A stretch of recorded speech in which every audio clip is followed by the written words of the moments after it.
Assalamualaikum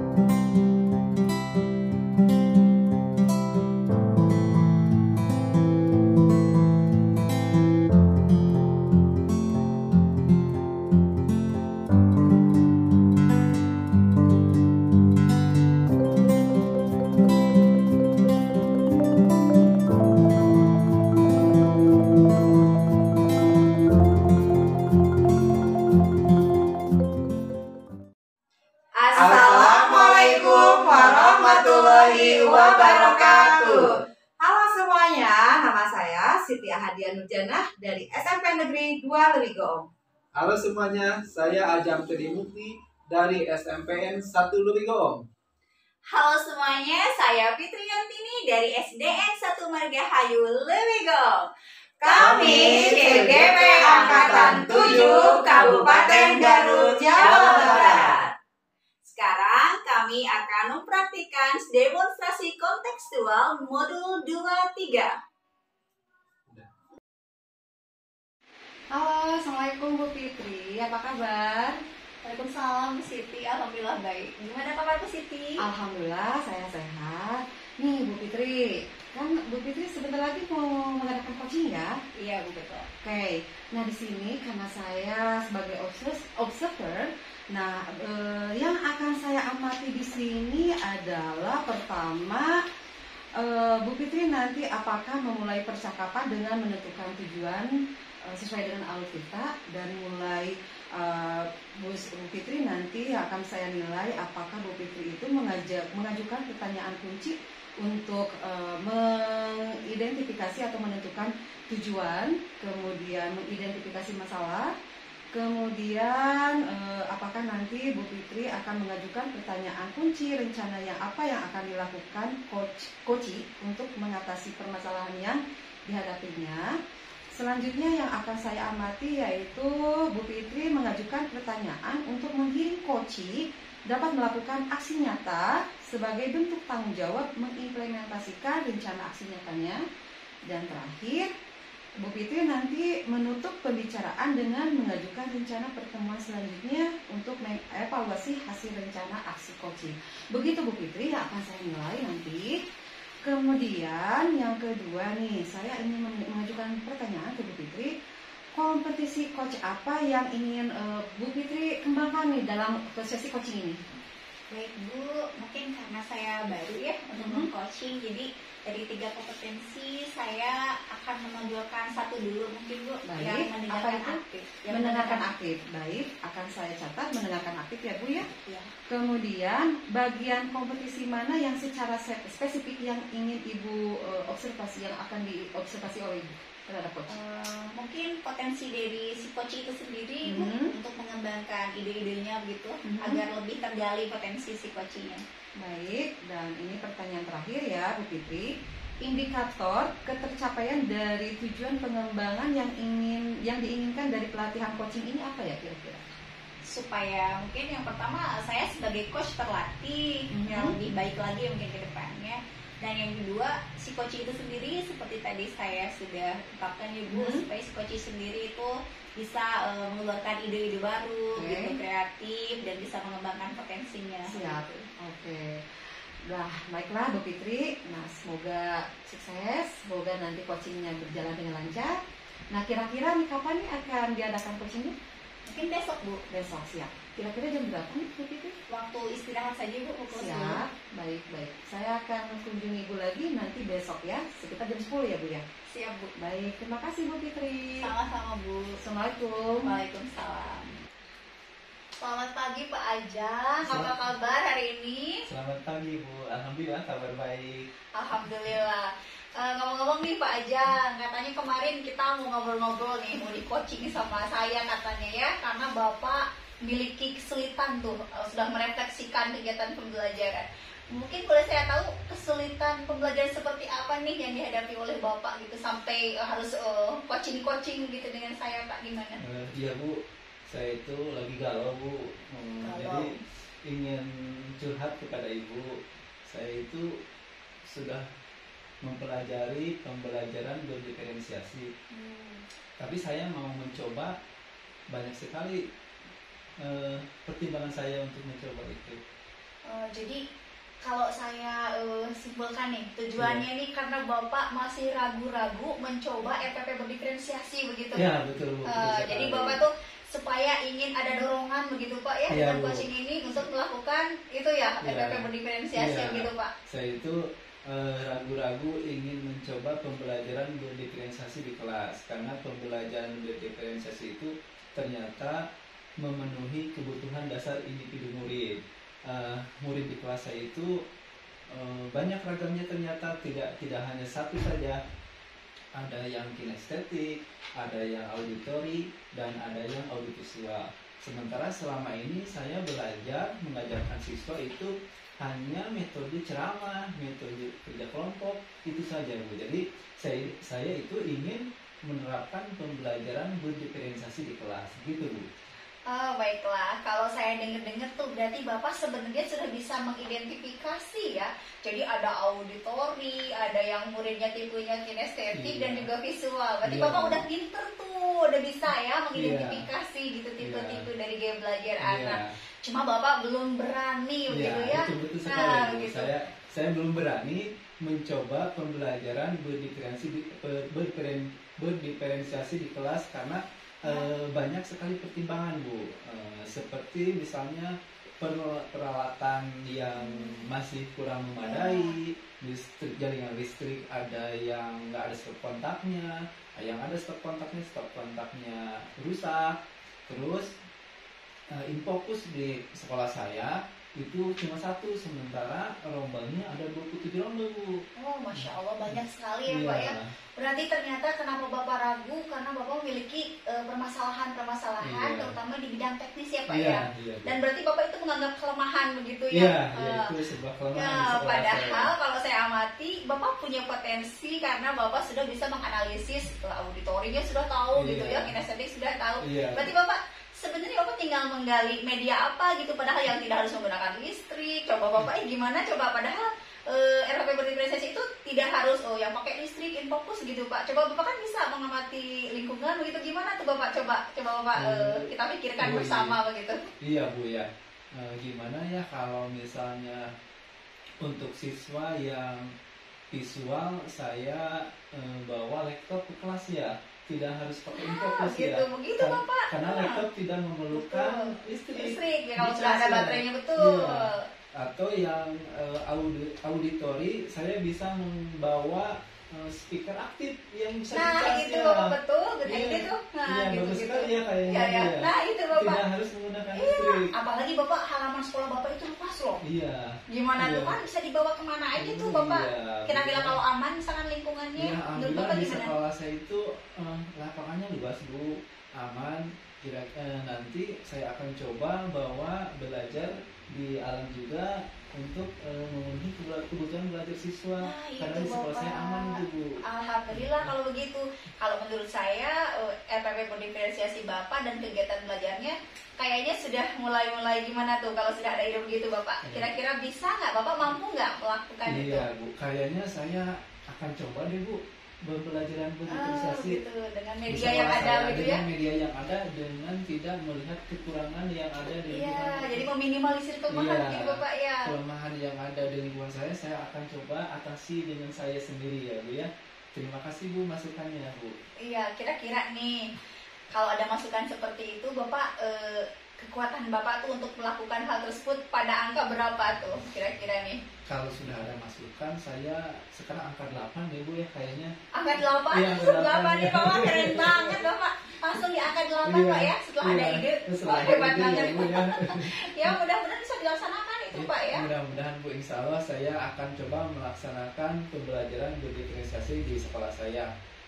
Walaupun tadi mungkin ada kekurangan di sekolah saya, seperti jaringan listrik ya, terus stop kontaknya ada tapi rusak ya. Ada yang kelasnya padahal nggak ada jaringan listriknya. Saya akan coba dengan media yang ada, yang saya punya atau yang sekolah punya, akan coba. Nah itu Bapak jangan lupa alam kita itu ya begitu banyak dan juga potensi anak itu sendiri mungkin Bapak ya. Karena mereka biasanya memiliki pengalaman sendiri ya Pak ya. Kalau Bapak tanya kan biasanya di pertanyaan formatif gimana pengalaman di rumah, bagaimana hari ini ya, mereka Iya. bisa bersosialisasi sendiri seperti itu ya. Bu. Bagus sekali Bu. Betul tuh Mbak Ajeng sudah mengetahui itu ya, sudah ada ide sampai Pak Ajeng berani di angka target 8 tuh. Iya. Baiklah nih Pak Ajeng, kira-kira nih kalau Bapak udah melakukan RPP berdiferensiasi, melaksanakan kegiatan pembelajaran, ada nggak sih yang bisa bantu Bapak tuh untuk melakukan hal tersebut begitu dengan rekan kerjasama mungkin gimana tuh? Ada Bu ya, ada rekan sejawat saya sesama guru bahasa Indonesia serumpun, karena mereka sangat care sekali dengan saya. Atau misalnya petugas yang menjaga bagian sarana prasarana PKS, sarana prasarana ya kalau di SMP itu, saya bisa pinjam peralatan sekolah seperti speaker aktif gitu ya, bisa digunakan sehingga ketika saya melaksanakan pembelajaran di kelas, saya sudah siap speaker aktifnya untuk saya, dan speaker aktif dalam keadaan sudah dicas untuk pembelajaran saya. Terus rekan sejawat saya sesama guru bahasa Indonesia, kebetulan ada MGMP bahasa Indonesia di sekolah saya, mungkin bisa sharing bagaimana mengembangkan materi-materi pembelajaran seperti PPT-nya, membuat tanpa atau membuat video pembelajaran itu. Bapak keren amat. Ih, Bapak kurang ngobrol ini sebenarnya ya. Gitu. Bapak tuh udah keren tuh solusi sendiri ya. Bahkan sudah kerencana itu Pak. Berarti Bapak tuh kurang ngobrol sebenarnya Bapak. Bapak gimana ya? Padahal kalau Bapak ngobrol sama temen ya berbagi kayaknya udah dari kemarin-kemarin nih Bapak nggak ragu-ragu nih kalau harus di coach sama saya nih Bapak nih. Baiklah nih Bapak. Berarti kalau yang saya dengar nih dari kata-kata Bapak tuh, dari cerita Bapak, berarti Bapak kerjasama kemitraannya bagus ya Pak ya. Jadi ada teman bisa bantu begitu ya. Kalau tentang kepala sekolahnya gimana tuh Pak? Kepala sekolah sangat support sekali sih Bu terhadap pembelajaran, apalagi pembelajaran yang berpihak kepada murid. Mereka itu sangat ingin sekali sekolah itu ramah terhadap anak, khususnya terhadap murid, apalagi pembelajaran.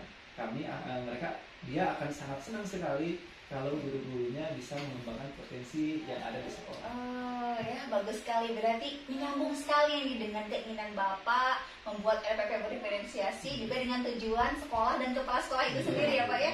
Jadi berpihak kepada siswa. Karena tujuan RPP berdiferensiasi sendiri itu adalah untuk mengakomodir kebutuhan siswa ya Pak ya, begitu dengan gaya belajar dan belajar mereka. Nah, tapi selama ini nih untuk mewujudkan RPP berdiferensiasi, usaha apa aja nih yang sudah Bapak lakukan selain mengidentifikasi dari anak-anak nih yang kebutuhan auditori, visual, kinestetik, apa aja tuh yang sudah Bapak lakukan? Yang pertama saya berdiskusi dengan rekan sejawat ya, bagaimana cara membuat pembelajaran berdiferensiasi. Selanjutnya saya mengidentifikasi kebutuhan belajar siswa sesuai dengan minat dan bakat siswa, sehingga RPP yang saya buat itu berpihak kepada murid. Nah, termasuk konten dan produknya gitu Pak? Iya, Bu, termasuk konten dan produknya, dan itu dianalisis juga sehingga sesuai dengan kebutuhan belajar yang ada di sekolah saya. Wah, udah keren dong Bapak kalau begitu nih. Bapak tinggal melaksanakan aja nih Bapak. Berarti Bapak iya Bu, saya tahu gitu. Berarti Bapak sebenarnya tinggal memilih media yang sesuai. Bapak itu berarti kelebihan Bapak justru terlemahkan dengan adanya sarana yang kurang gitu Bapak ya. Gitu. Padahal Bapak udah berpotensi sekali ya Pak ya. Nah, kira-kira nih Bapak, rencana tadi kan sudah diungkapkan ya, rencana Bapak seperti apa. Nah, kira-kira Bapak akan melaksanakan RPP berdiferensiasi ini sesudah ada ide begitu, kapan nih Bapak? Menurut saya kalau semester depan terlalu lama nggak ya Bu? Atau secepatnya ya? Kalau menurut Bapak gimana tuh? Lebih cepat lebih baik kan? Iya, lebih cepat lebih bagus ya Bu. Ya, kira-kira nih berapa lama nih targetnya? Mungkin saya target bulan depan saya akan coba. Itu paling lama. Paling cepat saya 2 minggu ke depan. 2 minggu ke depan. Baiklah, saya catat 2 minggu ke depan saja ya Pak ya. Nanti saya akan lihat tanggung jawabnya Bapak seperti apa. Siap Bu. Saya juga mungkin sebelum melaksanakan pembelajaran berdiferensiasi, saya komunikasikan dulu dengan rekan sejawat, sesama guru bahasa Indonesia, terus dengan PKS sarana prasarana, dan kepala sekolah tentunya sebagai penanggung jawab pembelajaran di sekolah, sehingga jika ada pembelajaran yang berbeda di saya, kepala sekolah sudah mengetahui bahwa saya menerapkan pembelajaran berdiferensiasi. Baiklah Bapak. Nah, untuk melaksanakan diferensiasi itu nih Bapak udah ada waktunya kan, seperti itu, kemudian sudah ada yang akan bantu seperti itu. Nah, menurut Bapak keberhasilannya nih ketika Bapak melakukan RPP berdiferensiasi ke siswa itu akan bagaimana tuh kira-kira di dampaknya nih? Mudah-mudahan ketika saya menerapkan pembelajaran berdiferensiasi, kebutuhan dasar siswa itu dapat terpenuhi. Siswa yang mempunyai sifatnya auditori, kinestetik, dan audiovisual itu terpenuhi, sehingga pembelajaran saya berpihak pada murid. Bagus Bapak. Nah, berarti strateginya nih supaya Bapak RPP berdiferensiasinya berhasil apa aja tuh? Gimana tuh? Ada strateginya mungkin Bapak? Gimana? Strateginya saya akan menyiapkan RPP-nya sebaik mungkin. Saya akan membuat skenario pembelajaran sematang mungkin, sehingga pembelajaran itu bisa tercapai dengan baik. Baiklah Bapak.